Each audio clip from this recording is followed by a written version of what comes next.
Welcome to Hot to Trot. This is not your normal horse racing podcast. I'm Ashley Eisenbiel. And I'm Meadow Twaddle. And we're your hosts for Hot to Trot. Hi, everyone. Welcome back to Hot to Trot. It is season 4. We are so excited to be with you guys. It is 2026 and none other than the year of the fire horse. I don't know much about this. Ashley, I know you read up a little bit on it before we started filming here. What is the year of the horse symbolize? So we're coming out of the year of the snake. We've shed our skin and now we are moving forward at a fast pace, very bold, and leaving behind all of the things that didn't, do us well in years past. And this is like a big transition, the year of the fire horse. And everyone's really jumped on it. I honestly got a little bit like more spiritual and like things in the last year and I actually read some tarot cards now. I've always been super into crystals. So, and I do a lot of stuff now with like astronomy and like following people on TikTok. I think TikTok's really like made me into like this weird kind of witchy personality. I don't know. I just like watching these things and like finding out like about birth signs and like Virgo and like my sign. So that's why I kind of got into the whole like year of the horse. So I'm super excited for it. We're gonna move forward into 2026 with some speed, agility, and don't look back because horses never do. So it's a new year, and Ashley's becoming a witch. No, I'm just kidding. No, I kind of am. Like people would say, yes, she will probably curse you. Yeah. No, I always wanted to get into the crystal thing, but then like you have to like charge them with the moon, and I can't. That's too much. No, I do that. So we just had like a snow moon 2 weeks ago. Yeah. And I charged water. I charge all my crystals in it. Moon water is very good. You're supposed to drink it. Oh my gosh. I usually do take like a couple sips, but honestly, it's perfect for like relaxing and taking a bath and meditating. Yeah. I also like sound baths. Like I think they're amazing. You can ever do one in person, I highly suggest it, but you can also just like go on YouTube and like put in sound bath. And if you meditate, I'm like getting like all centered, becoming like a new, more centered, relaxed Ashley. And yes, I burn sage. I love it. Getting rid of all the bad juju. Yeah, I want to have a great 2026 and leave all the negativity. And sometimes I can be a negative Nancy, as we all know. I can be very negative. I want to leave that behind. Yeah, I can. I admit it. But I've always loved crystals, though. I say they speak to me, like when I go into a crystal store, if I see one that like catches my eye, so I was super excited to find out when we do our interview and everyone watches it, what DelVal has picked as their theme. So I'm like, you guys watch. So I was like, yeah. But if you want to go crystal shopping, I have 2 great stores here locally when you come out to Penn. I'll take you some crystal shopping. I'm excited. I'd love to learn more. So what have you been up to since we have been on this little break hiatus? Well, a lot of traveling over the holidays, a lot of beat bopping around to different states. And then we started off our year at Farm Show back at Harrisburg. And I know it's a busy week. It's a lot that goes on, but I love Farm Show. I think it's so cool to see everyone set up their little stands in the center and, you know, advocate for what they do. I love it, and I have so much fun every year. Yeah, I had a good time. This year was different because we had our new green screen photo booth. So that was really fun to like go through like all the different backgrounds of people. And like it did start a lot of conversations because we had like Sweet Lou as a stallion that they could pick from, the Meadows, the Winner's Circle, Penn National Winner's Circle, and we had Smarty Jones as a background. Just to like them to ask us questions like, who's that horse? And like what makes them special? Like Sweet Lou and stuff and Smarty, and give them like that background. So I always think it's like a great opportunity, definitely for us as an association to, you know, talk to the public and advocate for our breeding and racing industry here and PA and make people more aware that we do have 6 racetracks and two Mm-hmm. types of horse racing here in PA. And we support a whole industry of people, jobs, families, and bring a lot of, value to the agriculture here in Pennsylvania. So Mm-hmm. I love it. I've been doing farm show. God, I started at the commission, so it has to be at least 10 years, close My to. goodness. Wow.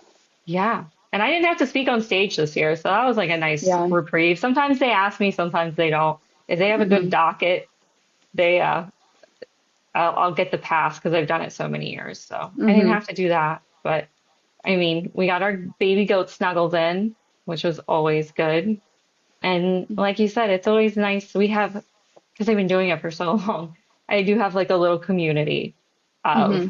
people that are also vendors and set up booths that, we always, talk to each other. We're friends on Facebook, check in. We get our booth assignments. We make sure we're like in our little neighborhood. Yeah. So Yeah. I love that. And But I love yeah, the farm show treats. A lot of people love the milkshakes, understandably, but my niche at the farm show are the potato donuts. I can't get enough of them. I those just are love the good. potato donuts. But I took a couple of boxes out to the stallion show we had that weekend at Mountain Springs. I yeah. grabbed some because I was working that morning, had to go over there, cover the stallion show, and took some to to people there so we would have some nice warm donuts. They're so Hmm. good. I can't eat gluten. So sad. I think I went to farm show like really depressed this year because it's like, oh, Ashley's now gluten free and dairy free. And that's like A really lot of depressing. the food there is full of both. Yeah, I was very limited. A Hmm. lot of smash burger fries. At least I had Yeah. that stand.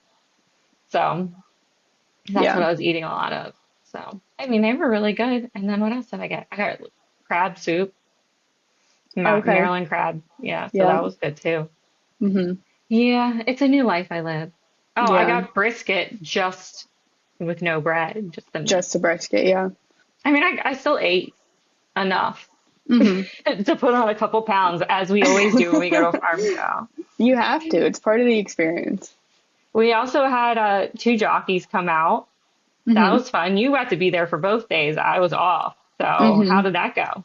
Yeah, we had Leonardo from Penn National and Tony Black, Hall of Famer jockey, Tony Black. Uh, awesome. People love talking to them. I mean, obviously they stand out a little bit because one of what they're wearing and two because they're significantly shorter than most people. So they stand out and everyone's like, oh my gosh, is that a jockey? And yeah, so people love talking to them and they love talking to people and taking pictures with everyone. And it really added to the whole experience. Awesome. Well, if you can get to see us, come to the racetracks. We're going to have our new photo booths at those and the big events. So Hmm. we are closely approaching them. Like, I can't believe we're like in Derby prep race season. Like, this is just flying by so quickly. I And we're know. full cam and stallion season. And next thing I'm going to blink, it will be the Kentucky Derby. And then Hmm. I will be in the full swing of summer. Yeah, the ball starts rolling pretty slow, but then once it does, it's like nonstop. But It's it's what we crazy. live for. It's what we love. I know. I'm excited. I'm Yeah. excited for another year of events. I've been watching the Derby horses, some of the prep races, and keeping Hmm. an eye on things, not really like, gravitating to one horse or the other or trainer yet. But I have Yeah. thoughts. I Hmm. don't want to speak them, but I'm excited. Yeah. Yeah, for sure. Well, I'm also really excited because we're about to be in Foal Cam season. Fall camps. Yep, Yay. staying up all Can't night wait. with my little iPad. All right. I live Yeah, I for know. it. It's something I love. I do love. I Yeah. feel like I'm a part of it, just sitting there watching everything and getting the updates from the students. So Hmm. I am super excited for this episode. This is one of my favorite times of year, and we just want a little baby foal. Yeah, I know. I'm excited that we were able to showcase all the hard work that these students put into the foaling program. everything from top to bottom. Like their day starts so early and ends so late. Sometimes it doesn't even end at all. So I'm happy that we got to speak to them, and I hope everyone is able to see a little bit of what goes into these Foal Cams.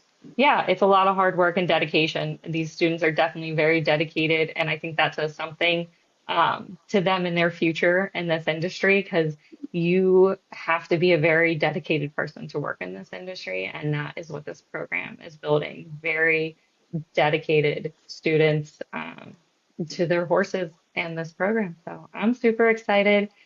Hope you guys enjoy this interview with two of DelVal's students that are part of the breeding program that are featured on our Foal Cams this year. So enjoy.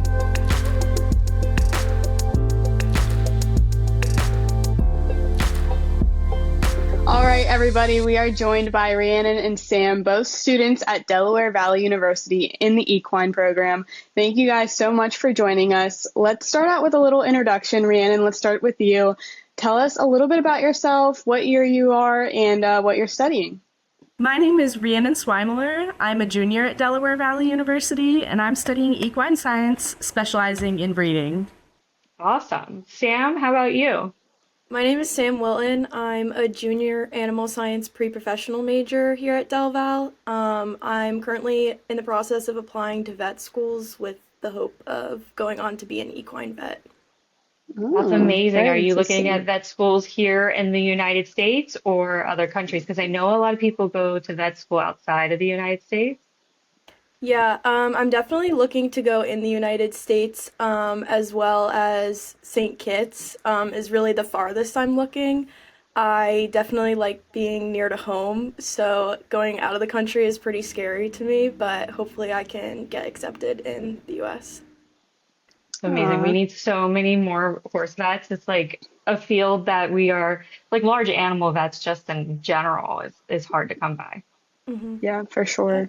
Definitely. Well, let's take a step back. What got you guys interested in horses?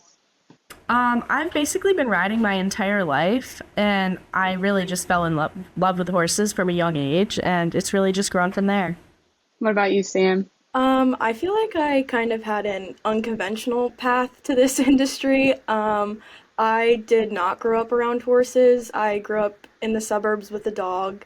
And then in high school, I got into an animal science program. And from there, I got an internship in the NICU at Mid-Atlantic. So that's kind of where I think my love sprouted from. I was working with a lot of the neonatal foals and mares, which is kind of similar to what I'm doing now at the breeding center. But yeah, I just kind of got thrown into it and just absolutely loved it. And I've never looked back. That's so cool that you guys like are on different sides. Like Rhiannon, you grew up riding horses, and Sam, you didn't. We see a lot of that in the horse racing industry. Like a lot of people grew up in it, and a lot of people just like one day literally just walked on the racetrack and started working. So definitely interesting to see all the different paths. But you both are in the equine program at DelVal. Rhiannon, why don't you tell us a little bit about that program and what your day-to-day looks like? So for me, there's a lot of barn time. There's so much hands-on work that we do there. Between, not even if you're just a breeding major, like at the breeding center, even at the equestrian center, there's a ton of hands-on work. I think even from our very first semester, you start with the hands-on work in the equine practicum courses, and then moving on, you're working with the horses hands-on every single semester. And I really think it's an awesome learning experience being able to work with them this closely.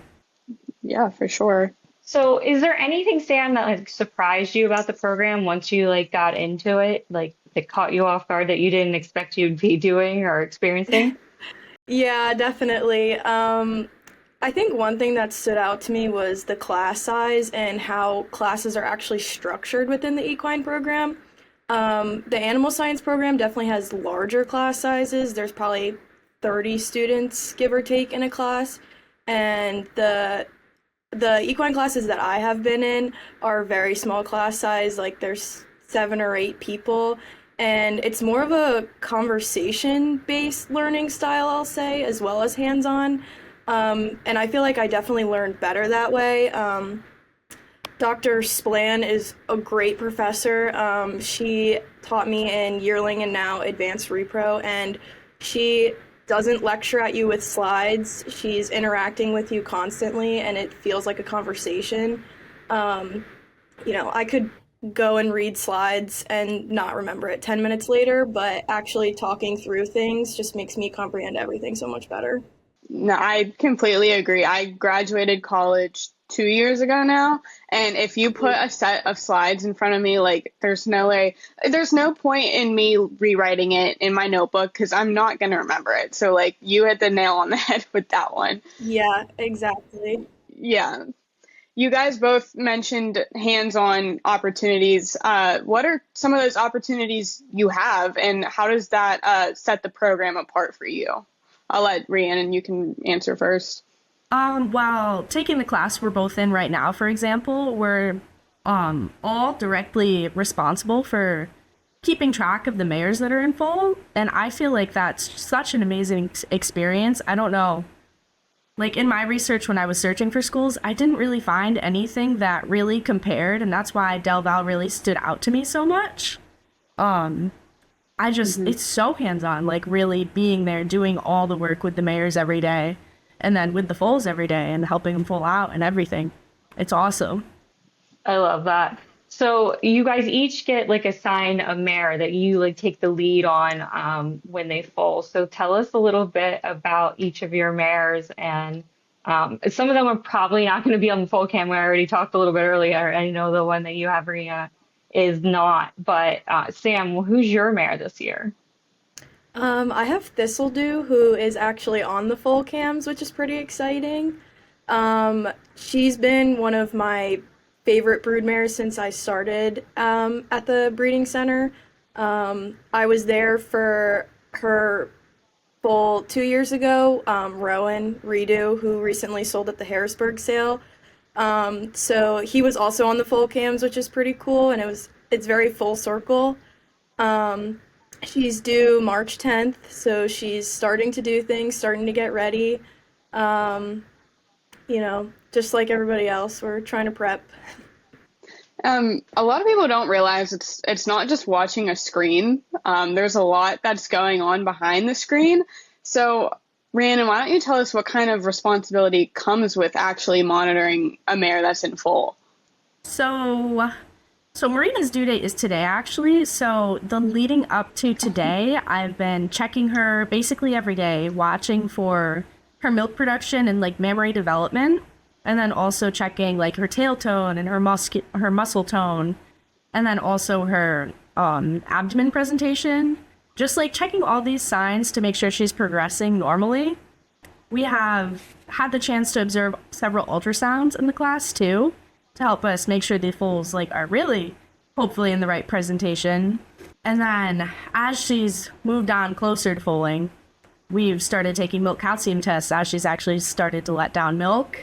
And some of the other things I've had to do, I've had to apply a hot compress just to like help reduce some of the edema. And also, that's all that comes to mind right now, but I know there's so much more. Yeah, I'm sure there's a lot more. People just like open the screen and like, oh, there's the mare and the foal, but like they don't realize there's literally college students behind the scenes checking on them all the time. Every day. So I mean, there's so much, every single day.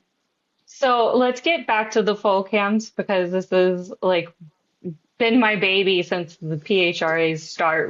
I don't know how many barns I've crawled through, but DelVal has been the longest standing farm now that we have to come back now. This is now our third or fourth season with you guys. It's amazing. And it is full circle because 2 years ago we got to go to the sale and see, and then this year you just said we were there, and I think Meadow did a video on him Yeah, it's on going to TikTok. the ring. Yeah, TikTok. Yeah. And that was just like such a cool moment. Also, I'm going to give you some time to hype up Jenna and Corey. They're great, great ladies that work with DelVal and with this program that have agreed to let us partner up. Any hesitation about, being on the cams or, having us like recording it and answering people's questions? Because we do reach out to you guys quite a bit to answer questions about the mares.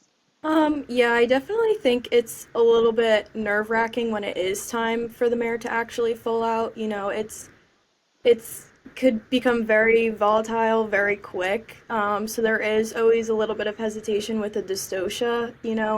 A lot of people, I'm sure, have never seen a mare full out before. So for something like that to happen, it definitely makes me a little bit nervous, just for the public to be watching that. But it happens to everybody, whether people realize that or not. Dystocias are inevitable sometimes. So, I hope people can kind of understand that we're doing absolutely everything possible to prevent that from happening. And you guys are like super hands-on once the baby comes out, and that's because you're an educational program. I think that's really important for our viewers to understand and realize that this is also a teaching program. So you guys need to be hands-on with the mare and with the foal after birth. You're learning, you're checking things, and this is how we learn as human beings. Is that's I think it's the best way to learn is not just watching it or reading about it, but actually doing it and seeing it. Um, so just kind of wanted to put that disclaimer out there. But you also want to get to some of the fun part of this program is you guys always have a theme for your names.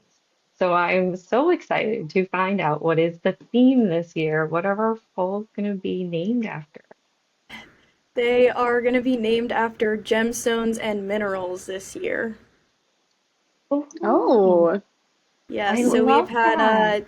two foals born so far. We have Sapphire, and Garnet was actually born, was it yesterday? All the days are blending together. One of those days. Yeah, yep, aw, That's so cute. I love that theme. Last year it was like mountains or yeah, it was mountains.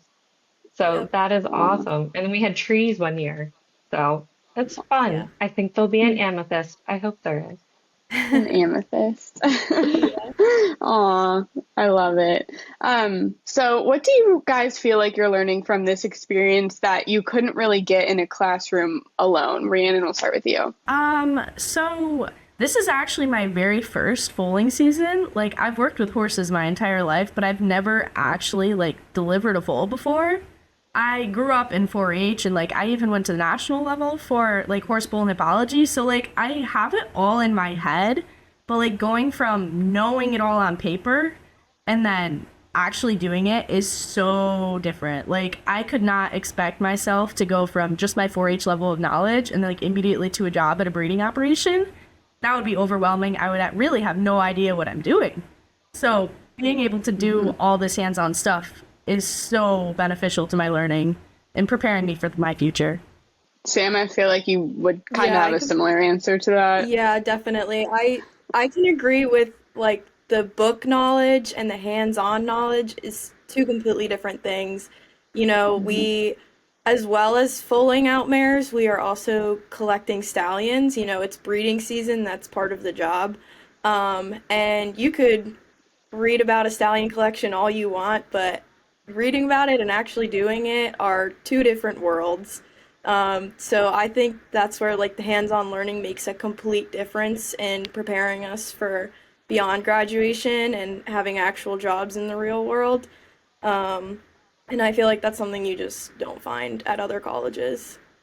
100%. So the full cams are up, mostly at night on the stalls because that's when our mares love to fall out in the middle of the night usually. So we switch them when it gets dark, but they're usually like outside on the field during the day because if the mare's not close, we want them to go outside. Of course, like industry, they want to stretch their legs. They don't want to be in a little stall.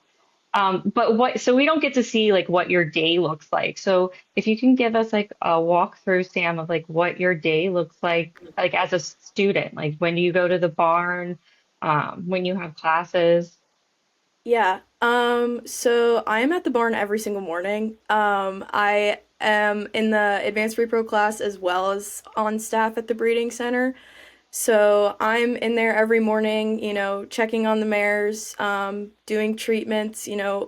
Horses love to get hurt, so I've definitely had my fair share of treating them for different things. So, if treatments need to be done, I do that first thing in the morning. Um, and then we turn out our mares, as long as they're looking okay, looking like they're not going to go into labor. We do turn out our foals, after a couple of days so that they can stretch their legs, which is always a very exciting time. And then, we do the barn work. Our advanced repro class, it starts at 8 a.m. So I get to the barn early, do a couple stalls, and then I'm in class. Um, and then, once morning shift is done, I either hang around and do other miscellaneous things, or I head to my other classes. And then I do make time every single day to check on my mare to make sure, she's developing normally, there's nothing concerning going on. Um, and yeah, I feel like am at the barn more than I'm at my house, which I don't mind. So, Rhiannon, take us through like what it's like at night when you guys know like a mare is like could foal. Like, how do you guys handle that like as a class? So we'll be checking their milk calcium levels, and once they hit 200, that's when we put them on full watch. And at that point, the assigned person will let everyone know that their horse is going on full watch in our group chat, and then we can decide if we want to come in and assist with that full watch or wait for another, because there are a lot of people in our class. We all can't watch every single horse, even though we'd all like to.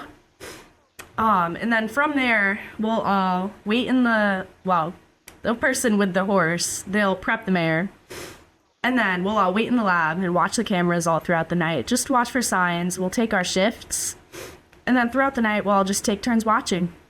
So you guys just like have a movie night, hang out, get Yeah, snacks? basically. Yeah, pretty much. We all set up a cot and we have the mares on the TVs with the cams. Our most recent mare to go, she looked completely normal when we got there, didn't look uncomfortable or anything.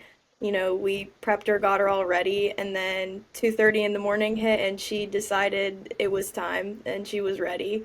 So, it's always exciting when you wake up for your shift in the middle of the night and there's something going on. There's something to Oh my watch. gosh. So you guys have like sleeping shifts, who stays awake to watch the TV and who gets to sleep? Yeah.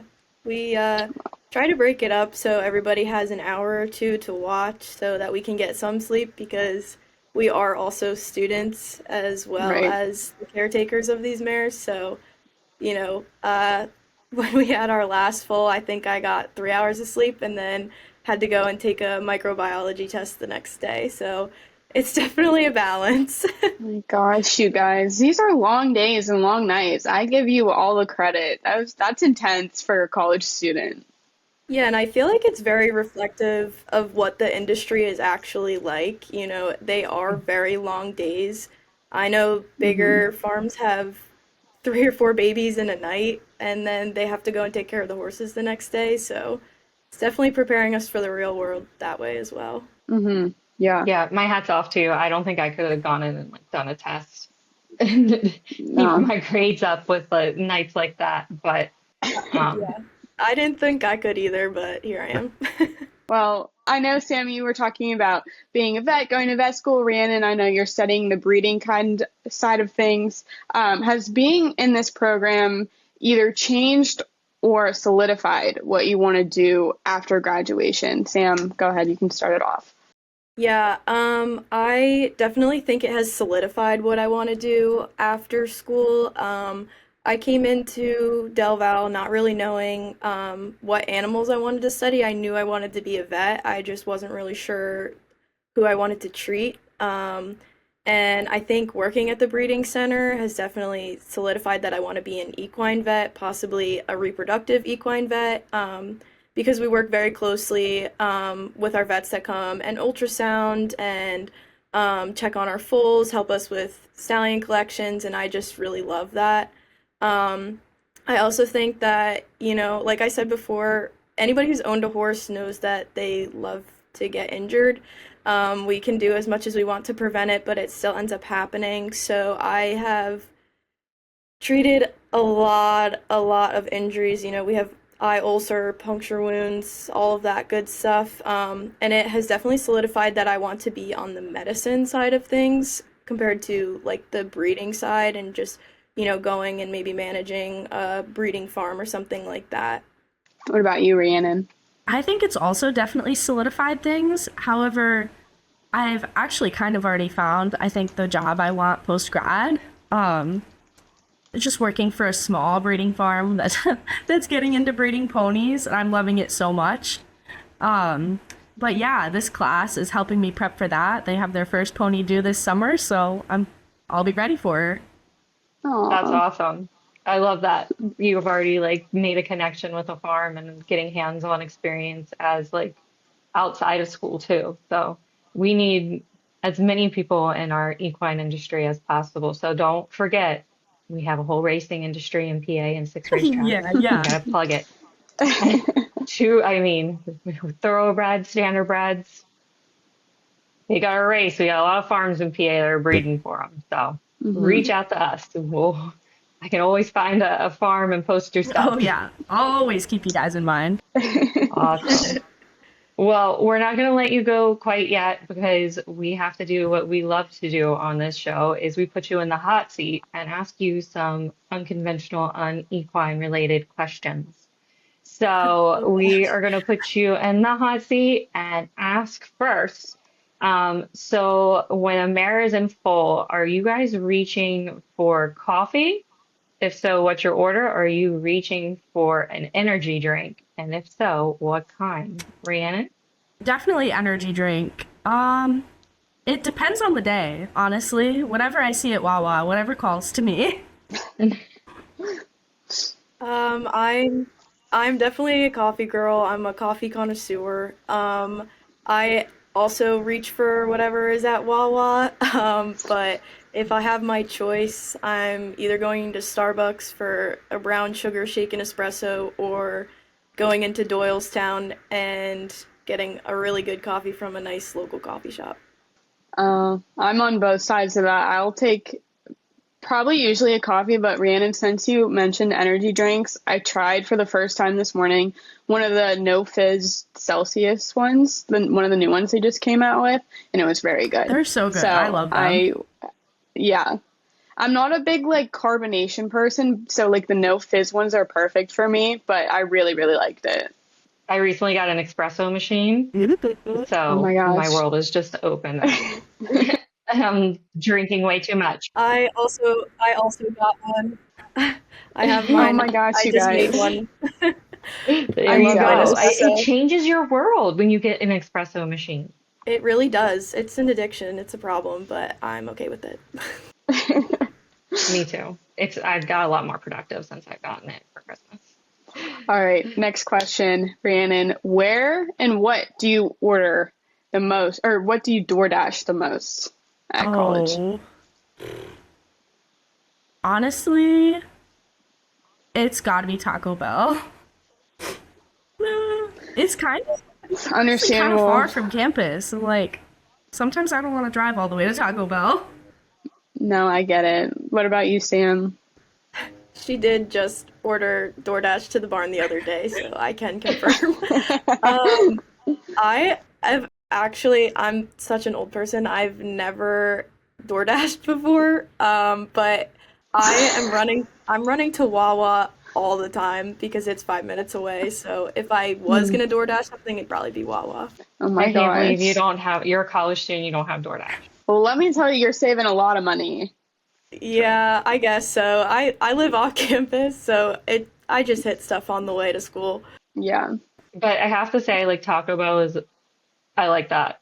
I used to eat the Fiesta potatoes because honestly, next to my college was across the street a Taco Bell, and I don't know how many times I would go there and get the Fiesta potato. Like such a girl dinner, just Fiesta potatoes. That would be so bad if there was one close to us.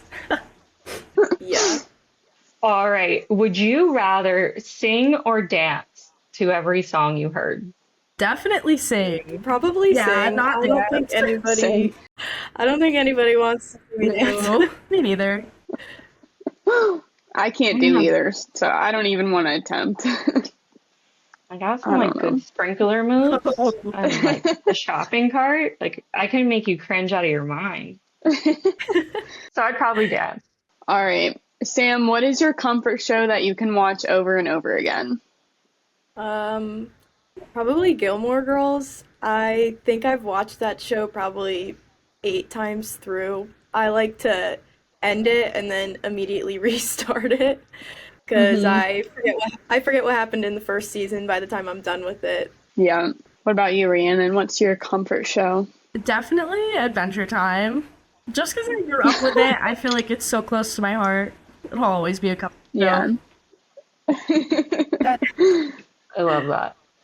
So this is like a selfish question because I have a junior in high school and we actually went to go visit a college yesterday because he's gonna do college courses and he's senior year and I'm like getting a little nervous and like thinking about him like going away. Oh, it breaks my heart. So what is the best thing when you go home? Is it like your mom's home cooking? Is it laundry getting done for you, Rhiannon? I think it's having my own bed again. Honestly, it's got to be my bed. Sleep's not this amazing in the bed you grew up in. Yeah. Sam? Um, Everything, all of the above. I love my mom's home cooking. I love being home and getting to see my friends.